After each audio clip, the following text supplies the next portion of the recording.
We fired you. We sacked you. We dismissed you as what?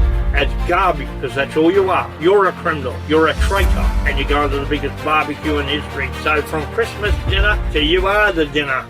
Thank you. That's what I'll go with. Welcome to our beloved patrons, and welcome to another soul-crushing week of the People's Orders, the half-cooked and terribly written policy platform inspired by former One Nation, now freedom lover, so you know he's good, Dylan Didge Wilson's The People's Treaty. And old Didge has not been idle, because while he is on the run from the law, he's still shitposting on Facebook. For fuck's sake. This is Didge's Facebook post from March the 4th. Encouraging others to use the foreign unlawfully federated laws, in parentheses, Constitution 1900, of the British Commonwealth, whilst the lie terra nullius remained instituted as the position of the Crown, makes you guilty of international crimes. When he talks about you, he means fucking everyone. Yeah, he means you. That's a universal you. If you're listening to this, you are so fucking guilty, you are going to get Nuremberged. No question. Here's what you've been guilty. Here's what you're guilty of. And not just you, me, everyone. Direct and public incitement to commit genocide. Direct. Okay, cool. I don't remember doing that, but look, it's a fair cop. Complicity in genocide. Oh, yeah. We've been complicit. If anything, facilitating. He went on. The Commonwealth and all, in caps, all attached claims to law and government are, in caps, not lawfully permitted on this continent. Okay. And the level of deception in the use of terra nullius means, in caps, it never lawfully can. I love that. He's become quite the bush lawyer, hasn't he? He really has. Your choice to hold it in place makes you culpable. That's you. That's everybody. That is you.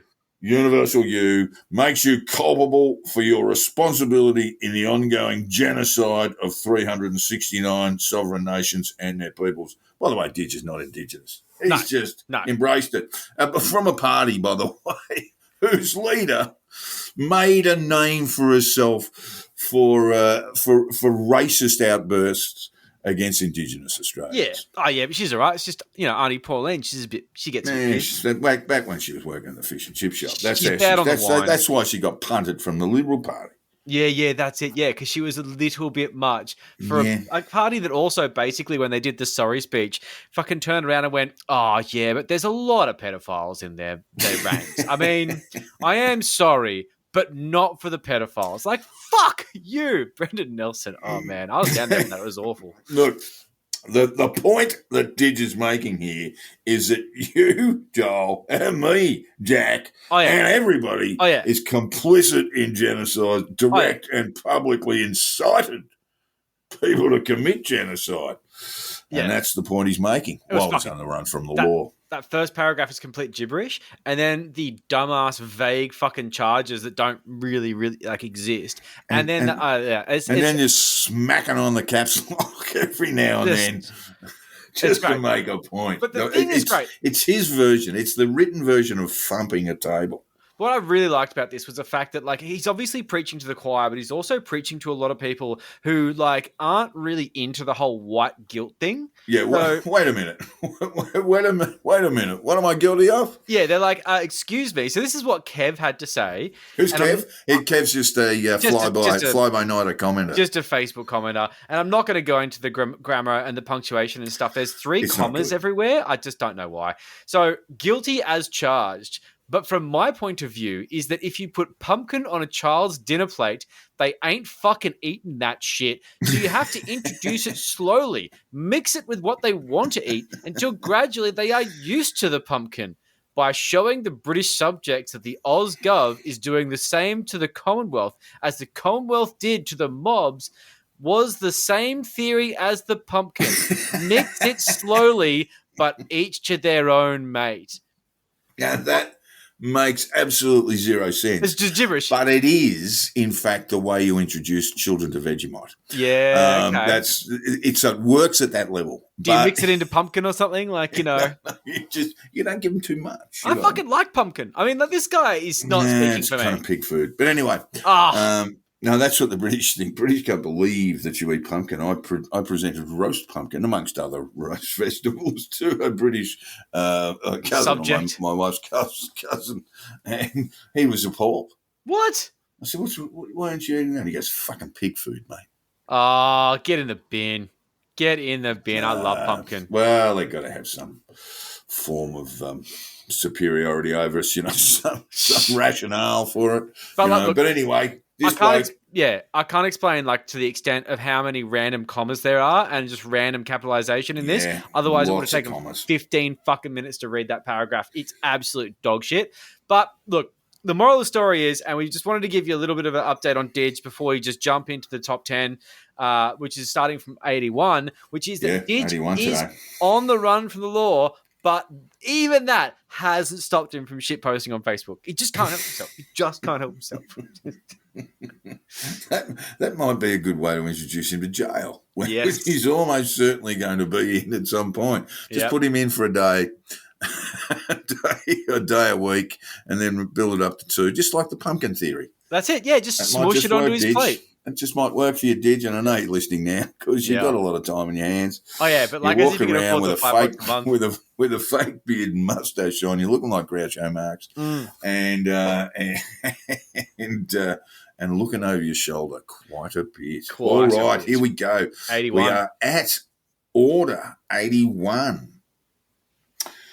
It is my will that immediate and transparent action be taken by Australia's Defence Forces to cease the globalist operations of our unlawful and illegitimate fictional government and defend the will of the people above all other allegiance. Okay, so it's a coup. Whew. Yeah. That's a coup. That's just a coup. Yeah, it is. Yeah, if the ADF are sort of marching into Parliament, waving guns around, that's cool. That's kind of it. And so the globalist operations. So we're going to cease the globalist operations. Is that the whole Parliament being dissolved? Are we taking Westminster away? Is it just global trade? It doesn't augur well for the Department of Foreign Affairs and Trade. No. Honestly, knowing what I know about the word globalist, I think basically they're just going to walk around Parliament and just take the Jews out. Because I'm sorry, but that's what fucking globalist means, Didge, and this is all anti-Semitic trash. So this is a weird coup because you're not going to get a lot of scalps. Yeah, the anti-globalist stuff is deeply steeped in anti-Semitism. Hugely steeped in anti-Semitism. And that's where we go with this. But I'm just going to assume they actually don't know that. Or at least they don't know, they're just dumber than that. We really don't want to bother with talking about just shutting Australia off from the rest of the world. This was a Bob Santa Maria thing, So if whoever wrote Order 81 should pick up Gerard Henderson's biography of the great man, B.A. Santa Maria. Go join the DLP. And when you finish that, you'll want to kill yourself. One less thing to worry about. All right, should move on to Order 80. That was Order 81. Order 80, Joel. All right. It is my will that in due course, the people be asked for their submissions to create a new national flag agreed to by all. Wow. High bar. Yeah. Okay. Yeah, it's 100%. Yeah, because basically agreed to by me and whoever else I have to point a gun at. That more accurately depicts the people of this great continent as we would have the world see us today, and one that reflects our hard-won history. Change a flag. Well, it's a big bold thing to do. There's a lot going on there. And I've actually written about changing our flag, and there are a number of very fine designs. Yeah. And when I mentioned got one, apparently. That was probably 4 or 5 years ago. It was, of course, we were due to have a plebiscite had Keating's Labor government been re-elected. Yeah. In 96, but they weren't, of course, and then John Howard made a great deal about the flag, and to the point where we don't really understand the history of the flag. Yeah, okay. Perhaps I can briefly talk about it. But the blue ensign that we have as the Australian flag now was introduced only in, I think, 1953 or 54. Prior to that, we had a bit of a mix, but World War II, essentially, Australian soldiers fought under the red ensign, which is Yeah. what we see at Cooker rallies now. I love that shit. And prior to that, World War One, good old Gallipoli diggers, well, they fought under the Union Jack. Yeah.